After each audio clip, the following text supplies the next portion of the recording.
Sahabat Tanas, jumpa kembali dengan podcast Deputi Kebangsaan. Kami di Deputi Kebangsaan sangat senang dengan bertemu dengan para sahabat Tanas ini untuk terus kita menggelorakan nilai-nilai kebangsaan di lingkungan masyarakat kita. Terlebih sahabat Tanas yang sudah mengikuti pelatihan pemantapan nilai-nilai kebangsaan. Bagi yang belum, silakan monitor, silakan memantau. Pasti ada pengumumannya dan silakan untuk bisa mendaftarkan diri untuk memperkaya kita sebagai bangsa Indonesia tentang nilai-nilai kebangsaan. Nah, saat ini sudah hadir di tengah-tengah kita semua Bapak Winarto. Beliau seorang purnawirawan dari Kepolisian Republik Indonesia yang merupakan tenaga profesional di Lemhanas RI yang sering menjadi narasumber di pemantapan nilai kebangsaan, khususnya materi tentang nilai-nilai kebangsaan yang bersumber dari Undang-Undang Dasar Negara Republik Indonesia tahun 1945. Nah, kali ini saya akan berbincang dengan beliau dan tentunya perbincangan kita ini bermanfaat harapannya kepada semua.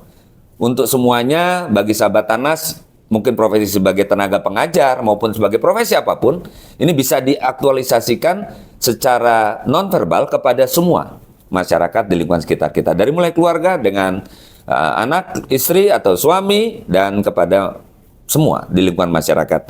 Nah, kali ini saya akan berbincang terkait dengan Undang-Undang Dasar Negara Republik Indonesia tahun 1945. Sahabat Tanas ketahui bahwa Undang-Undang Dasar Negara Republik Indonesia tahun 1945 ini sudah mengalami 4 kali amandemen.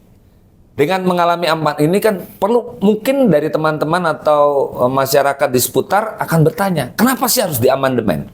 Maka dari itu saya hadirkan beliau yang kita tunggu-tunggu bagaimana penjelasan beliau pada konteks amandemen Undang-Undang Dasar Negara Republik Indonesia tahun 1945. Pak Win, selamat datang, selamat bertemu kembali Pak Win.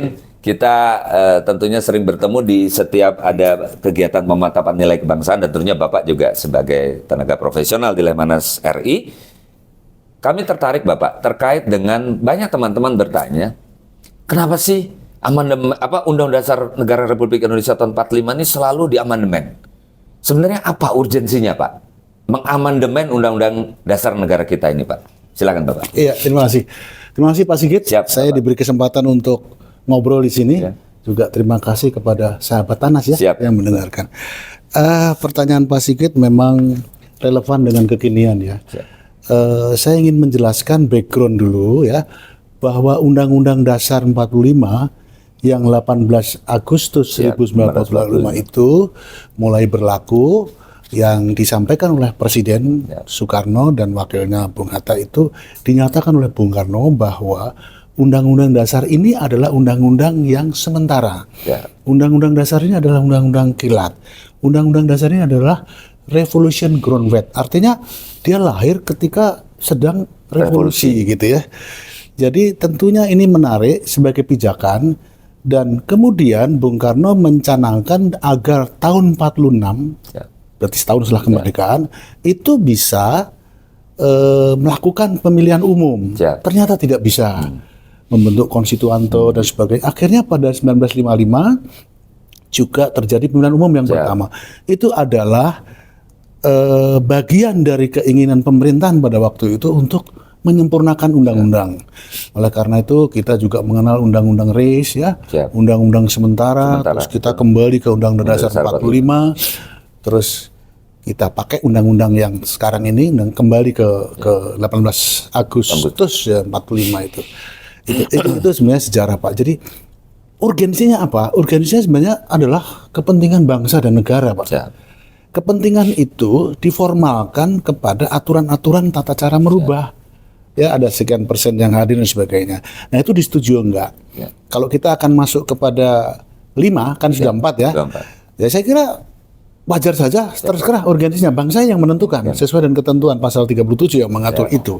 Saya kira itu teori dasarnya ya. Siap, betul. Gitu ya Pak ya, cukupkah? Jadi urgensinya itu Bapak ya. Ya baik. Berarti kan Undang-Undang Dasar ini seperti Bapak sampaikan bahwa Pak Bung Karno saat itu mengatakannya adalah undang-undang sementara dikala kita revisi sementara kita harus mempunyai dasar. Dasar dari segala dasar hukum negara ini untuk tetap berjalan sesuai dengan mulainya sudah diproklamasikan, sudah dapat pengakuan dari negara-negara lain sehingga kedaulatan kita miliki NR ini. Nah, terkait perkembangan sekarang Bapak, dengan sudah 4 kalinya di amandemen Undang-Undang Dasar Negara Negara Republik Indonesia tahun 45 ini, tentunya harus adaptif ya Pak ya, harus adaptif dengan.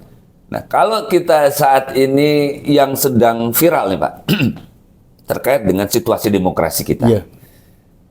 Sistem kita sudah declare bangsa ini adalah menganut sistem demokrasi yang betul-betul memberikan ruang besar terhadap masyarakat, kepada masyarakat bisa bersuara, bisa memberikan hak suara dan berpendapat dan sebagainya. Nah, dengan demokrasi ini kalau kita lihat dalam salah satu nilai yang terkandung yang bersumber dari Undang-Undang Dasar Negara Republik Indonesia 45 ini, ada satu Pak, nilai demokrasi. Nah, bagaimana menurut Bapak makna nilai demokrasi tersebut Pak, sehingga supaya sahabat Tanas ini makin paham sebagai pelaku-pelaku demokrasi di negara ini Pak. Maknanya bagaimana Pak? Baik Pak Sigit, jadi saya kembali dulu supaya nanti tidak putus dalam pemikiran pendengar ya. Bung Karno dan Bung Hatta sadar betul bahwa Undang-Undang 18 Agustus 45 itu belum dipikirkan seperti ketentuan, misalnya MPR ada, DPR itu nggak ada. Terus berusaha. Nah, sekarang ada satu nilai kan demokrasi. Nilai demokrasi itu memang sejak dulu ada, demokrasi presidensial, demokrasi parlementer. Nah, sekarang demokrasi yang kita alami sekarang.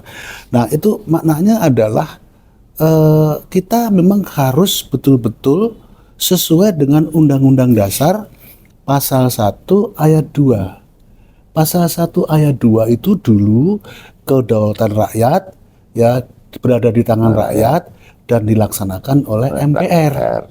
Diubah kan ketika perubahan yang 1, 2, 3, 4, saya nggak tahu ya, saya agak lupa yang keempat. Diubah menjadi kedaulatan rakyat dilaksanakan sesuai dengan undang-undang ini. Jadi itu nilai demokrasi adalah sebuah nilai yang melahirkan norma batang tubuh itu semua. Kalau kita membaca pasal 1, pasal 2 ya, sampai ke pasal 37 itu kita akan melihat sebaran tentang demokrasi, memilih presiden dan sebagainya. Nah, konteks sekarang maknanya itu karena makna nilai itu adalah apa ya? Yang kita anggap tinggi, kita anggap benar, kita muliakan, ya kita harus patuh dengan ketentuan. Misalnya dalam yang paling konkret pemilihan umum, ya harus sesuai dengan ketentuan dan sebagainya. Kehadiran partai politik, kebebasan sipil, kemudian tentang lembaga demokrasi, itu gimana pemerintah itu menjalankan fungsinya. Ada istilah harus good governance dan kita harus mengontrol itu. Makna itu mengajarkan kepada kita bangsa Indonesia harus mengontrol jalannya demokrasi sesuai Undang-Undang Dasar. Itu intinya Pak. Itu Pak Sigit. Jadi betul Bapak. Terima kasih penjelasannya Pak terkait memang demokrasi ini fluktuatif Pak ya, dinamis sekali. Apalagi dengan sekarang digitalisasi dengan mudahnya masyarakat yang mempunyai HP cerdas ini itu bisa berkomentar bebas. Nah ini kan terkait juga demokrasi kan Pak ini bebas bersuara. Namun demikian memang agak miris Pak ketika masalah memang ada satu saat satu masalah yang viralkan kemudian mendapatkan solusi terutama solusi hukum. Namun demikian juga banyak yang terjadi adalah mudahnya bangsa kita ini menjudgment, memvonis orang baik yang pelaku maupun menjadi korban dan sebagainya. Itu menjadi sepertinya kalau menurut saya itu tidak sesuai dengan nilai demokrasi yang sebenarnya diharapkan atau diamanahkan oleh di dalam Undang-Undang Dasar 1945 Pak. Sehingga ada benturan-benturan sosial Pak. Nah, kalau kita tarik lagi kepada level pimpinan, pimpinan bangsa ini maupun pimpinan di semua lembaga, ini juga kan tentunya mereka juga paham dengan nilai diharapkan paham dengan nilai demokrasi sehingga menerapkan aturan kebijakan juga kan tentunya harus basisnya adalah demokrasi. Nah, sebenarnya apa Pak kira-kira untuk strateginya dalam agar dalam menyebarluaskan nilai demokrasi ini agar dapat betul-betul diimplementasikan di semua kalangan masyarakat Pak? Oke. Strateginya Bapak. Saya akan menarik pengantar Pak Sigit ya. Siap. Mengatakan begini kan, ada rasa cemas dengan IT kan? IT betul. Saya enggak. Tetapi ada syaratnya. Syaratnya strategi yang tepat. Tentu nanti akan saya jawab. Jadi Betul begitu. Mungkin kalau kecerdasan bangsa sudah meningkat, saya kira yang pesimis, yang khawatir itu akan hilang. Siap. Tapi begini, strategi tadi pertanyaan yang bagus. Jadi harus ada strategi negara atau pemerintah yang bisa menangkis itu. Ya. Jadi kalau menurut saya itu nggak ada artinya. Betul. Yang dikhawatirkan kalau kita bisa, gini, syaratnya adalah ruang publik kita, hari-hari kita ngobrol di mana-mana di warung kopi itu harus membicarakan soal demokrasi.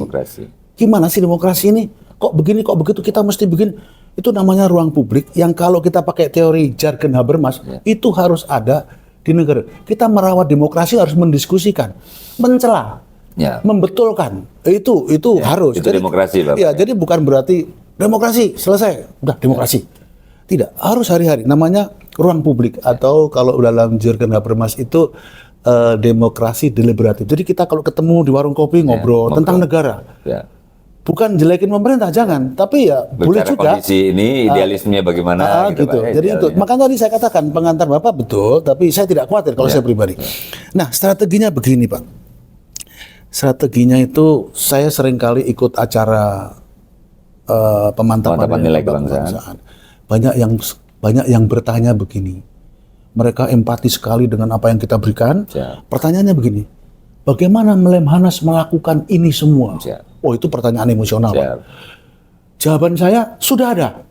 Gitu kan? Tadi kita jawab juga ada pertanyaan yang tentang calon-calon pemimpin tadi. Sudah ada. Tapi begini, Pak, sebenarnya itu jawaban sementara. Ketika saya ditanya saja, tapi sebenarnya ada satu urgensi. Lemhanas ini harus menjadi penjuru depan tentang hal itu. Itu. Jadi saya ulang ya, Lemhanas ini harus menjadi penjuru tentang hal itu. Dan ini pemikiran harus ditangkap oleh pemerintah dan negara. Bagaimana saya menjadikan penjuru kepada Lemhanas? Banyak, kapasitas kita dibanyakan, diperbanyak. Nah, kalau penjuru tentu ada anak-anak penjuru boleh ya ikut. Kita mengajak yang lain, tapi itu strateginya. Jadi ruang publik itu harus bisa mengalahkan ruang pesimistis. Tadi. Gitu. Ya baik, Pak. Kira-kira gitu ya, lah, Pak. Baik. Terima kasih, Pak. Ini menarik sekali bahwa strategi sebenarnya Lemhanas memang, Pak, kalau kita lihat Lemhanas itu luar biasa, Pak. Ya, betul. Dalam arti di situ ada 3 deputi yang betul-betul sebenarnya sangat sinergis itu, Pak. Deputi pengkajian, deputi pendidikan untuk menyiapkan kader-kader pimpinan tingkat nasional, kemudian deputi pemantapan nilai kebangsaan. Ini semua kan sebenarnya tujuannya kepada bagaimana sih masyarakat Indonesia itu kuat dalam hal pemahaman ideologi, pemahaman tentang Undang-Undang Dasar 45 itu, pemahaman tentang kondisi NKRI dan kebinekaan yang kita sebut dalam setiap kegiatan deputi kebangsaan dalam pemantapan nilai kebangsaan itu adalah 4 konsensus dasar, ya Pak ya. Sesuai dengan keputusan Mahkamah Konstitusi tahun 2014 itu bahwa penyumbutan pilar menjadi konsensus. Nah ini memang harus selalu digaungkan, disosialisasikan, Pak, memang. Dan strategi yang Bapak sampaikan terkait dengan nilai demokrasi yang terkandung di dalam Undang-Undang Dasar 45, nilai kebangsaan itu menjadi penting ketika masyarakat sudah sadar demokrasi dengan berbicara di ruang publik tentang negara ini.